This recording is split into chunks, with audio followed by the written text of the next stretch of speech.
Rapat diskusi produk deodoran dan strategi pemasaran.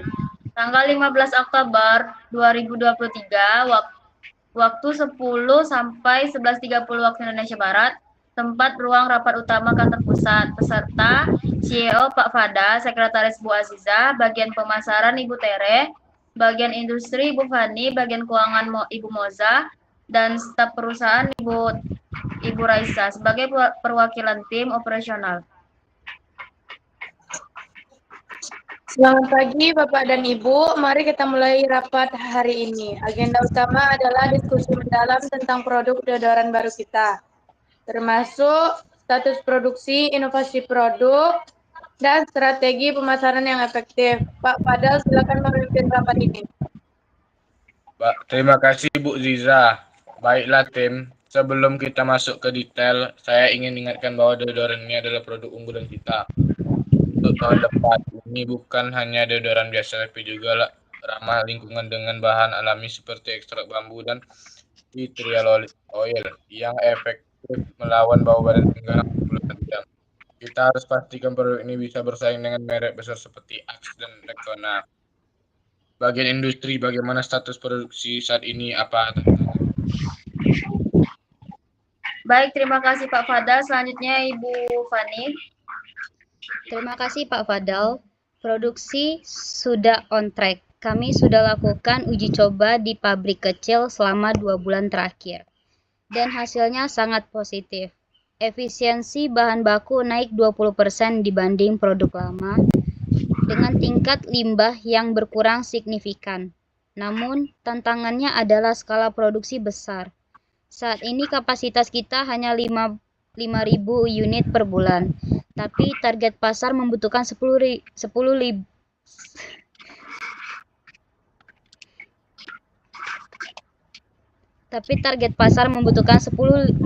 unit untuk memenuhi permintaan awal. Kita butuh investasi mesin baru memungkinkan sekitar 500 juta. Dan juga perlu memastikan pasokan bahan baku seperti ekstrak bambu yang stabil. Selain itu, kami sedang kembangkan varian baru seperti deodoran roll-on dan spray untuk diverifikasi. Apa pendapat bagian keuangan tentang investasi ini? Baik, terima kasih Bu Fani. Selanjutnya Bu Moza. Dari sisi keuangan, investasi mesin sebesar 500 juta itu masuk akal, terutama jika kita lihat proyeksi ROI-nya. Berdasarkan analisis kami, kita bisa balik modal dalam 6 bulan jika penjualan mencapai 8.000 unit per bulan. Tapi ada risiko. Harga bahan baku seperti ekstrak bambu bisa fluktuatif karena tergantung pada musim panen di Asia Tenggara. Kami sarankan alokasikan anggaran pemasaran 30% dari total biaya produksi awal, sekitar 150-200 juta untuk kampanye awal. Juga kita perlu pertimbangkan hedging untuk bahan baku agar tidak terpengaruh inflasi. Apakah ada data penjualan dari produk serupa sebelumnya yang bisa kita gunakan sebagai benchmark?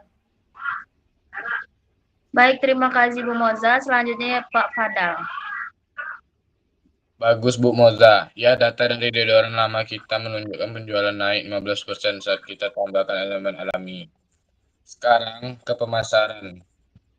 Bu Tere, apa strategi kita untuk memasarkan deodoran ini? Kita perlu fokus pada diferensiasi agar tidak kalah dari kompetitor. Terima kasih Pak Fadal. Selanjutnya Ibu Tere. Terima kasih Pak Fadal. Target audiens utama adalah generasi muda 18-35 tahun yang peduli lingkungan, kesehatan, dan gaya hidup aktif. Strategi Utamis terdiri dari beberapa tahap. Kampanye digital via Instagram dan TikTok. Kami rencanakan kolaborasi dengan influencer kesehatan seperti atlet atau eco aktif. Misalnya Inducer seperti Eco Ward yang punya 500.000 followers.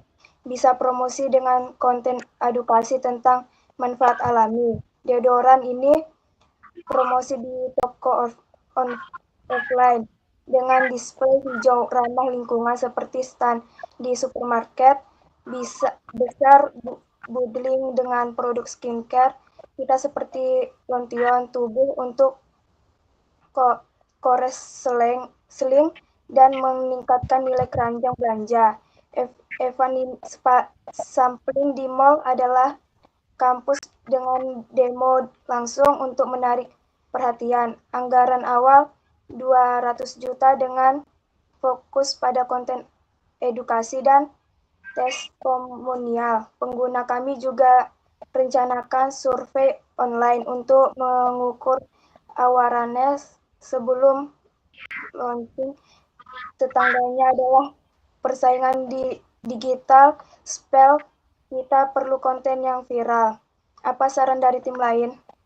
Baik, terima kasih Bu Teres. Selanjutnya Ibu Raisa. Saya setuju dengan kampanye digital, Bu Tere. Dari pengalaman di lapangan sebagai staf operasional, konsumen sekarang lebih suka produk yang transparan bahan-bahannya. Mungkin tambahkan QR code di kemasan untuk info detail agar mereka bisa scan dan beli online langsung. Ini juga bisa integrasi dengan e-commerce seperti Shopee atau Tokopedia. Selain itu, dari feedback pelanggan lama, mereka suka produk yang hipoalergenik. Apakah deodoran ini sudah diuji untuk kulit sensitif? Baik, terima kasih Bu Raisa. Selanjutnya Ibu Fani. Dari sisi industri, kami sudah uji keamanan untuk kulit sensitif, dan hasilnya positif. Untuk mendukung branding ramah lingkungan, pastikan kemasan reusable, kita bisa gunakan plastik daur ulang atau kardus. Ini bisa jadi diferensiasi besar dari kompetitor, tapi ini berarti biaya produksi naik sedikit. Apakah bagian keuangan bisa cover? Baik, terima kasih Ibu Fani. Selanjutnya Ibu Moza. Biaya kemasan recyclable bisa ditambahkan ke anggaran, tapi kita perlu monitor agar tidak melebihi 10% dari total biaya. Jika kampanye digital gagal, kita bisa pivot ke TVC lokal dengan biaya lebih rendah, sekitar 50 juta, untuk jangkauan lebih luas. Saya juga sarankan analisis SWOT. Kekuatan kita adalah inovasi alami, kelemahan adalah biaya tinggi, peluang di pasar hijau, ancaman dari kompetitor besar. Baik, terima kasih Bu Moza. Selanjutnya Pak Fadal. Diskusi ini sangat produktif. Mari kita tambahkan satu poin. Bagaimana dengan ekspor? Apakah deodoran ini bisa dipasarkan ke negara tetangga seperti Malaysia atau Singapura? Baik, terima kasih Pak Fadal. Selanjutnya Ibu Tere. Potensi ekspor ada pasar Asia Tenggara sedang booming. Untuk produk alami kita bisa mulai dengan sampling kecil, tapi butuh riset pasar dulu. Mungkin alokasikan 50 juta untuk itu. Terima kasih Bu Tere. Selanjutnya Ibu Fani. Dari industri, kita perlu sertifikasi halal dan organik untuk ekspor, yang bisa makan waktu 3 bulan. Terima kasih Bu Fani. Selanjutnya Ibu Moza. Anggaran ekspor bisa dari surplus, tapi pastikan margin keuntungan minimal 20%. Terima kasih Bu Moza. Selanjutnya Pak Fadal.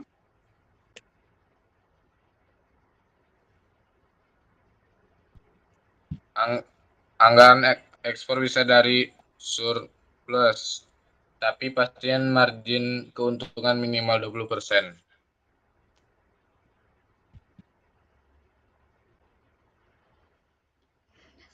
Yang mana kau baca nih?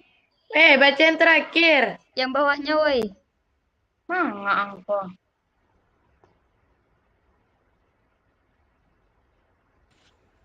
Malah dibaca punya aku. Itu punya aku yang kau baca 20% itu. Astagfirullah. Dongo. Ya. Cepat lah, dikit lagi loh udah mau selesai. Nah, Baik, catat itu. Bu Siti, mari kita, Bu Ziza, mari kita rangkum produksi dipercepat dengan investasi mesin. Anggaran keuangan disetujui termasuk pemasaran 200 juta, fokus digital dengan inovasi kemasan dan kode QR, serta eksplorasi ekspor. Bu Ziza, buatkan notulen lengkap dan kirim ke semua rapat ditutup. Terima kasih, tim. Baik, terima kasih. Sekian rapat dari kami. Udah weh, sumpah. Kesimpulan loh. Baca lah kesimpulan cepat ngantuk kami. Baiklah, berikut kesimpulan dari rapat kita. Yang pertama, produk deodoran berbahan alami, bambu, dan teh hijau aman untuk semua jenis kulit, memiliki daya tahan 24 jam, tidak meninggalkan noda, dan biaya produksi lebih rendah karena bahan baku lokal dengan pasokan yang terjamin. Yang kedua, strategi pemasaran. Target pasar kelompok usia 18 sampai 35 tahun yang peduli produk alami dengan promosi melalui media, influencer, dan lokal. Harga jual diusulkan 25.000 per botol 50 mili. 3. Keuangan. Anggaran awal 50 juta rupiah, break even diperkirakan dalam 3 bulan dengan target penjualan 2.000 unit per minggu. Disarankan memulai produksi skala kecil dan melakukan kajian terkait program subsidi pemerintah. Baik, sekian kesimpulan dari saya. Baik, sekian rapat dari kami. Sekian, terima kasih.